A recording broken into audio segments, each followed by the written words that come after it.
again, Writer Showcase. This is Tom Otto, and I had a bit of an issue with the internet connection here. It kind of went out for a little while, so I had a little bit of a false start. But one of the things we wanted to look at today was you'll see it backwards because this is the camera is now back facing. So, but this is a piece of art that I put together yesterday, and it was for our mystery dip. So I'll just flip the camera back around so you could take a look at it.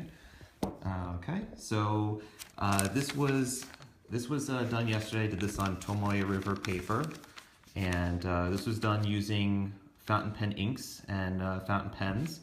So, and also a brush pen as well. So I wanted to kind of do a little bit more of a demonstrational video versus just showing off pens, although we do have one beautiful Pelican pen to show off here.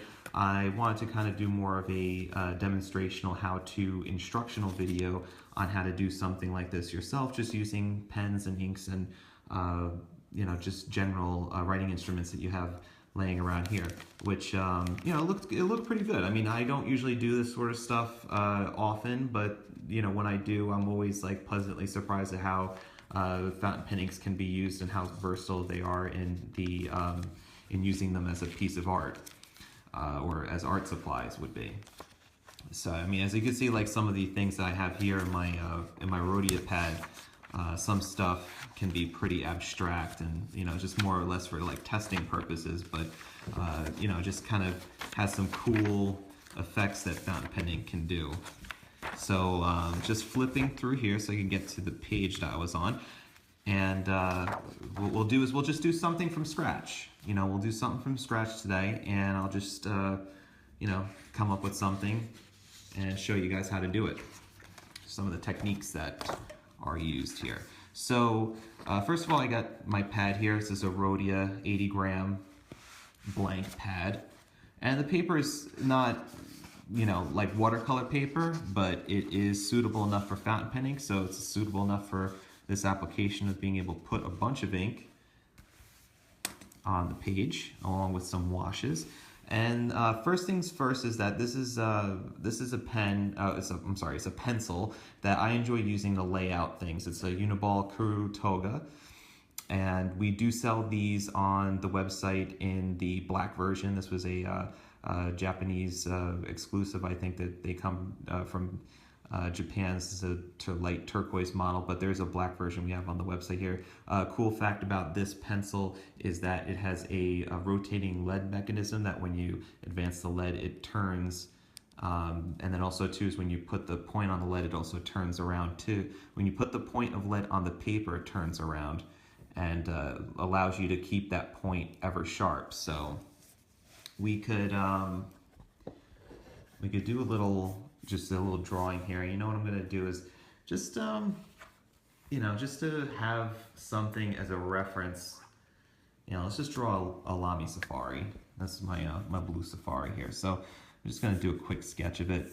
And this is an important part when you work with fountain pen inks and when you want to do a fountain pen ink drawing. You want to sketch it out, lay it out first, because you know, mistakes happen, and you don't want to happen while it's being permanently put on the page there. So let's just draw a little bit of a clip here. And you could do this essentially, you know, you could pair this with any of your favorite mechanical pencil, whether it's a Rotring or you know, just using a standard wood case type pencil. You know, just sketch it out here. Just the idea is to have something that's not permanent as your base, to just sketch out the actual item or what it is that you're drawing.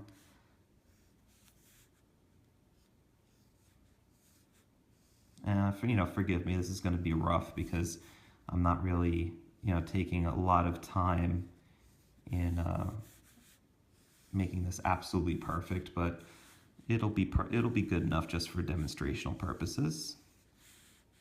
So just getting the wire clip in here. You know, the top has got the black cross to it. And so we just like laid everything out. We just wanted to get an idea of where things are, and then we're going to go in with doing like this is what I had done. This is kind of what we're kind of going off of, is that, you know, we want to have like essentially a line art drawing and then apply washes of fountain pen ink to it.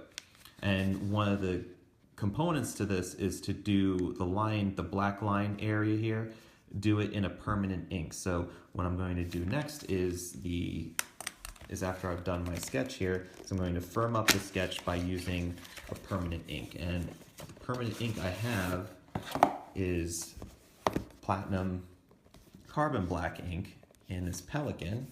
And as soon as I pop this case open, we can take a look at which Pelican this may be.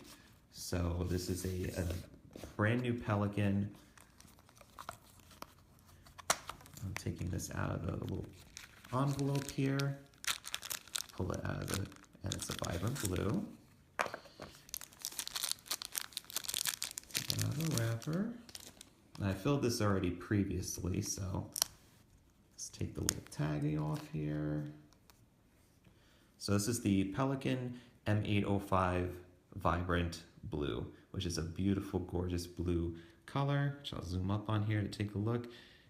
We looked at last week the Renaissance Brown, which I felt was a good follow-up to this color. But I feel like still doesn't quite beat the beauty of this color. I'm a preferential to blue colors myself, but this was done exceptionally well. You can see as I'm turning the nib inside the cap, you can see right through. You can see through that translucent blue marbled material to reveal the 18 karat. This is an extra fine nib. It's already been dipped and filled with platinum carbon black ink. The reason why I chose the carbon black ink is because of its permanence and resistance to water, which is going to be important in the next steps coming up, because we're going to douse this with some washes of fountain pen ink. So I'm just gonna start, and you know, I'm just going quickly here because I don't want to spend a lot of time, but like, you know, you could go as nice and slow as you'd like to, you know, fill in some details.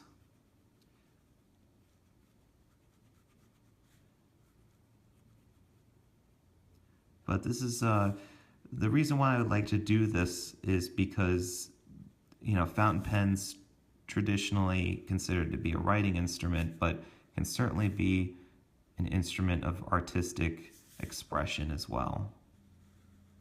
So there's many more ways to use a fountain pen other than just simply writing with it.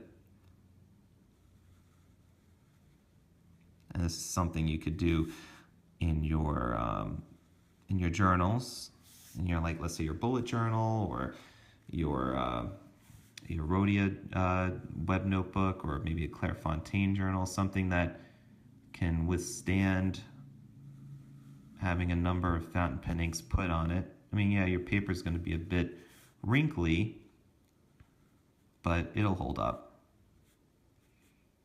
I've seen a lot of people use the Hobonichi style journals with the Tomoe River paper in there, and use those for doodling and sketching and doing ink washes. So that is also, you know, a good consideration as well. So I'll just add a little bit of like some shading and, you know, just some detail stuff here.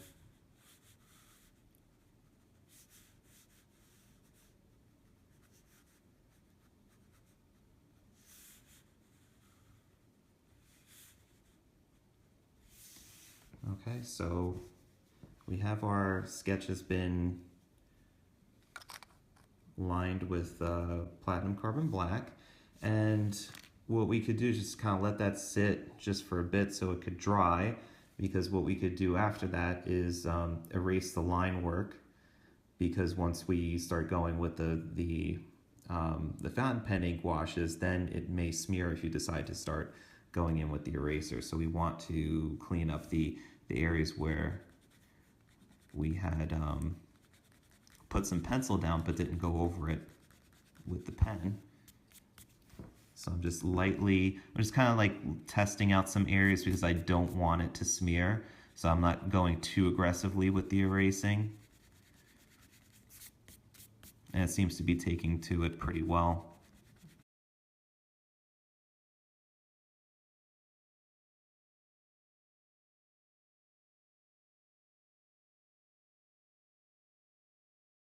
Okay, so, all right, our next step would be, let me just see if I've got, just want to make sure I've got some, yeah, I've got some water in here. So this is a Noodler's Conrad brush pen. I believe they are still available in the Ahab model. I think we have some brush pens in the Ahab model on the website. We do have like a Pentel Aqua brush pen. There's plenty of different brush pens that just load water, and that's essentially what I have in here is just water inside of this pen. And as you can see, this was just left over from yesterday. I had a little bit of the blue that was on here from yesterday. It's a really good tool to be able just to throw some water on the page and then gently blend it with some fountain pen ink so that we could be able to achieve the desired effect here of some light watercolor washes. So let's move all the pens off to the side here. Okay, so we're just gonna, first we're gonna start light, and it's important, like when you want to do like a watercolor or work with these fountain pen inks, you want to do an illustration like this, you want to start kind of from the background to the foreground, kind of like how you would do with watercolors, and you want to start with a light wash and then build up the values from there. So I'm thinking we'll do like a lighter wash in the background, and then we'll make the pen more of a solid blue, and then we'll kind of work from there. So with this, I have Emerald of Chivor, which is typically a very saturated ink. So we have to be pretty careful about how much we're saturating the brush tip here. And if anybody's familiar with using Tombow brush markers, this is kind of the same thing where you have the tips touch and you coat the tip to kind of create the gradient effect, but you're doing it with this this brush pen. So let me see if I could get you a close up here. So what I'm doing is I'm touching the tip of the brush to the tip of the nib here. And you can see it's already starting to get itself nice and coated with the ink. So what I would do is, like, let's say we have a scratch piece of paper nearby, we could let the brush kind of work out that dense saturation of the color, and then we could go in and, you know, use a lighter version of the color and just very gently apply it in the areas that you're looking to put down the wash.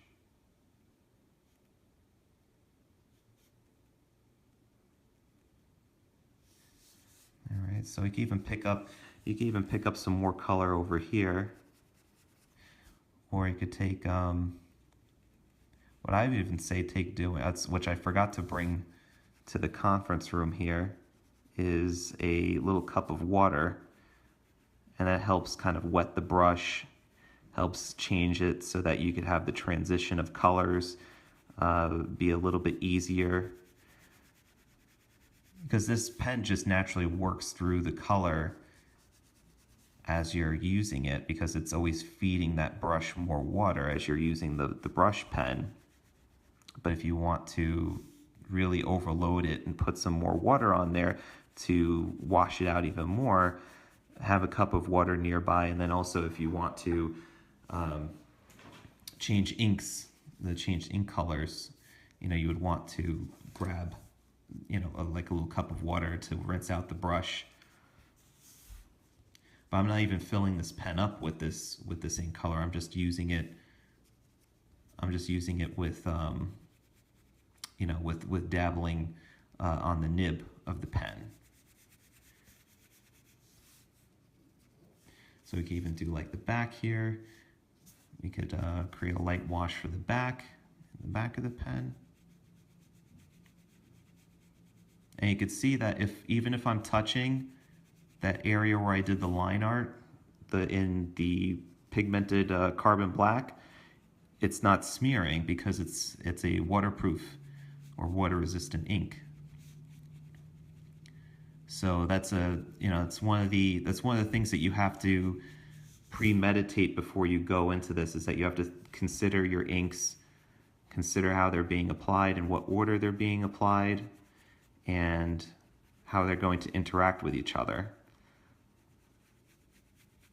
So I'm just keep going back and forth. I'm just dragging the brush along, just feathering it out. The more water that just keeps coming out of this brush, the more I'm able to further gradiate the color and blend it so that it creates that, sort of just that feathered effect.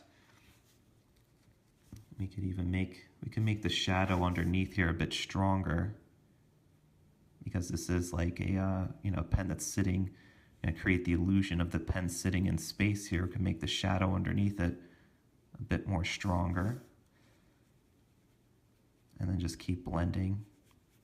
It's just a lot of blending. So it's something that, for people who are veterans of like the Tombow brush pen and enjoy, like, let's say, adult coloring books, it's going to be something that you would be able to pick up pretty much immediately, because it shares a lot of the same characteristics that you would have with a brush pen, or with the Tombow brush pens, but just using pens and inks solely, as opposed to using a different mode.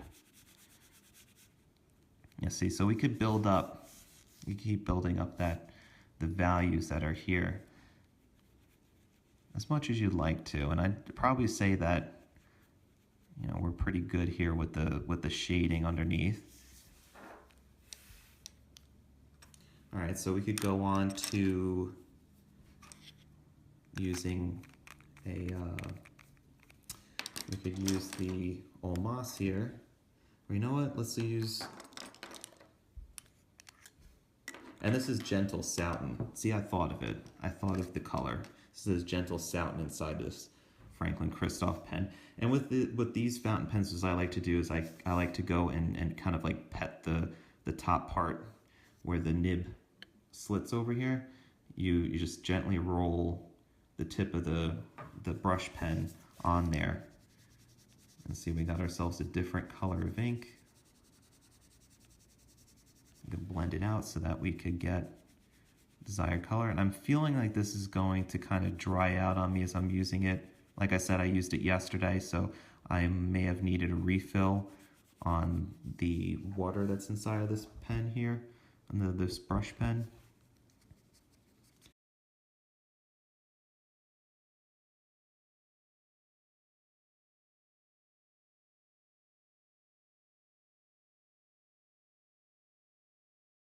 Okay, so I got some water. I got a cup of water here. And what I'm going to do is I'm going to just dab the tip in here just to get it nice and saturated here with the water. You know what I'll even do is I'll fill it. I'm going to fill it up with water.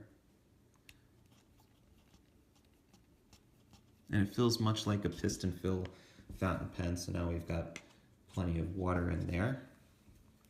And what I could even do too is to help just kind of feather out this area here. I could even go in and create a very broad area of color that's more even toned by using a lot of water on it.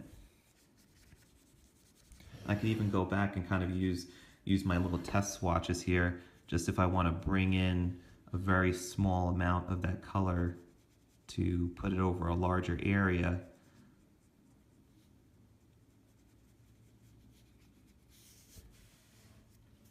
You can see that's pretty wet now. Before, I really wasn't working with a lot of water in the pen, but now it is it's really kind of living up to its full potential here.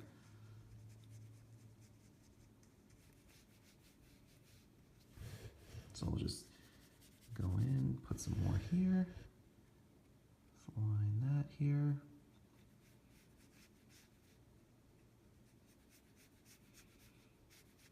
And this is a lot of fun. This is very enjoyable, very relaxing to do. See, I picked up a little bit of color from the Emerald of Chivor underneath here, but that's kind of cool because it blends in, you know, nicely with that shadow that's there. And just blending it in with the rest of the color. You can even take in some more of the Sailor Soughton here. And just like create like a nice little highlight on top.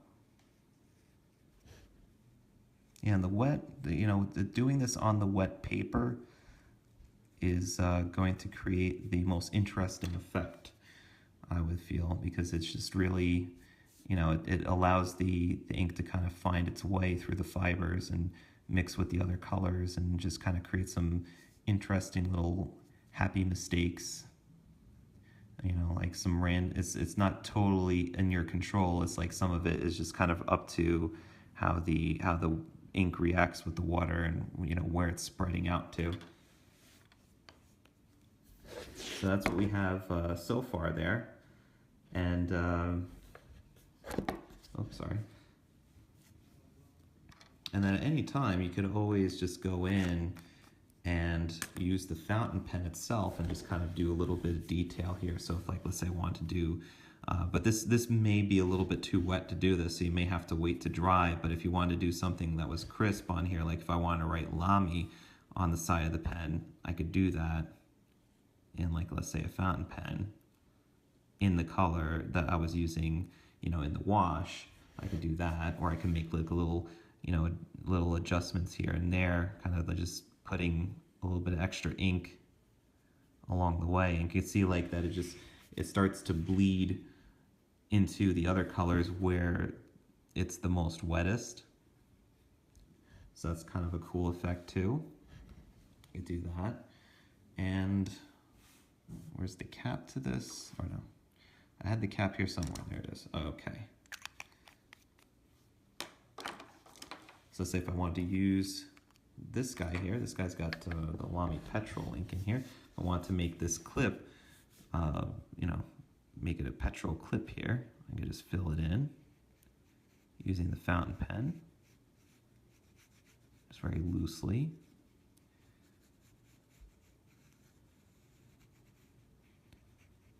And it's a very dark ink.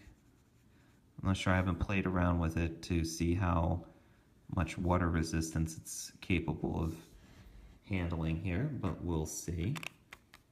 Because I could hit this directly with the brush pen.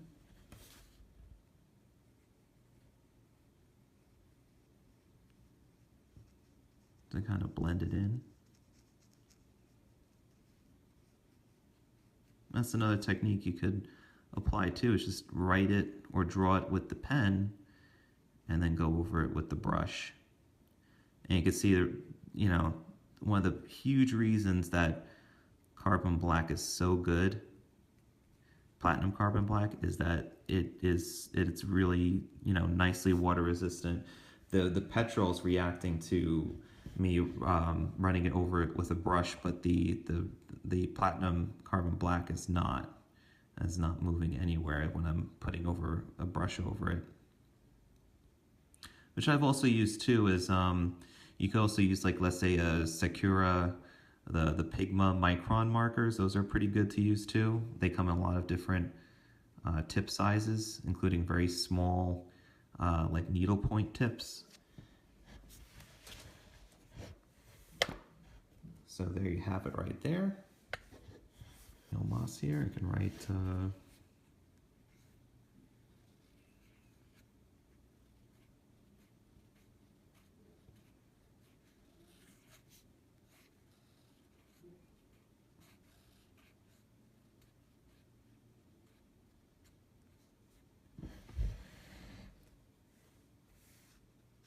yeah, so not bad for just kind of whipping something up.